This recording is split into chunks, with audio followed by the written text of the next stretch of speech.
Now, we have a lot of questions for Ms. Maxwell with regards to what actually happened in Epstein's affairs, who was directly involved in the sex trafficking, money laundering, and influence peddling scheme that she and Jeffrey Epstein were involved in, how Donald Trump was involved, and whether or not he committed any crimes himself, as did his many associates who are named in the Department of Justice files.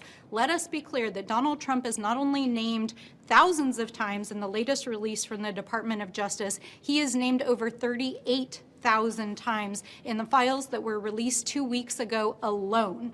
And we know that that only represents half of the files that the Department of Justice has in its possession, including files that were used for direct investigations of perpetrators, people who committed crimes, people who were co-conspirators in those crimes, and individuals who knew of those crimes.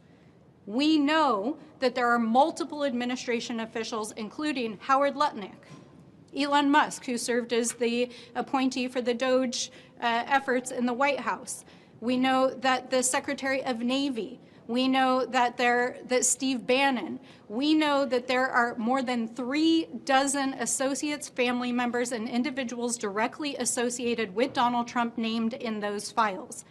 Now, there are now at least 9 or 10 other countries across the world that have opened investigations or forced their leaders to step down because of their mere association with Jeffrey Epstein.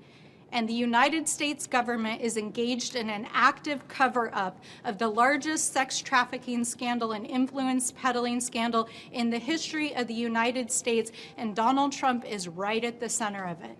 And the person who is living to provide the evidence, who knows what is going on, is trying to invoke the Fifth to buy her clemency.